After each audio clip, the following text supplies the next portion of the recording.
one is this cord right here. This is our flow probe. So this is our flow sensor.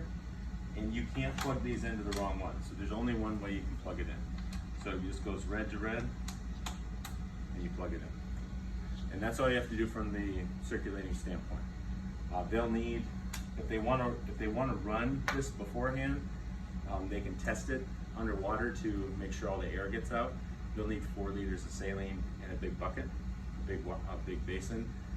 This can be submerged. This whole thing can be submerged safely to prime it. And then, so this is your life spark pump. So like I said, you have a 12-foot drive line, so it's nice. You don't have to be right up on the table. You can hand it off. It has a 32 centimeter inflow, 48-inch outflow. So a little more tubing on the outflow. The reason for that being is if your patient needs oxygenation, it's extracorporeal. So the perfusion team wants to add an oxygenator, they can do it on this outflow. So the blood is going to come into the pump here, and it's going to eject back out. And these will both attach to Protek Duo cannula that's going to be in the patient. So these will hook up to the ends here through a wet-to-wet connection. Do you want to try it? It's very simple. So for priming, you just take it out of there. It's fine.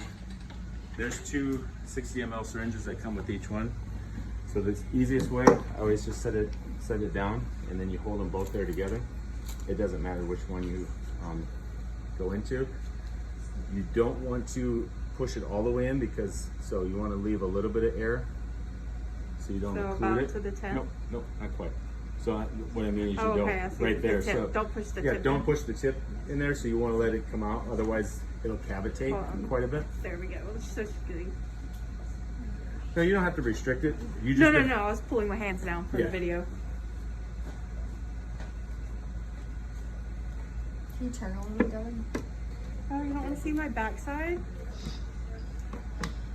So it'll be easier once we're done here. If you just have it, this is my demo, so it's been used quite a bit. Okay.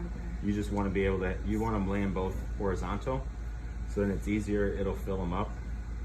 And it's okay that we have this big air bubble. It doesn't matter which, it'll push up. And it'll actually, see this air right here?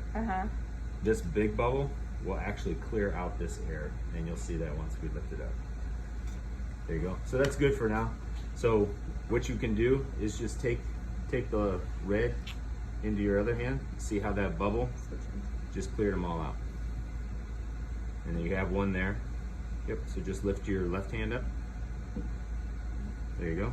Looks like it's going up. No, it is going up. Yep. So we're just using gravity. So if you really want to, when you're doing this, before you fill, just be careful so it doesn't go all the way. So you see how it's getting rid of all those little micro bubbles along the sides.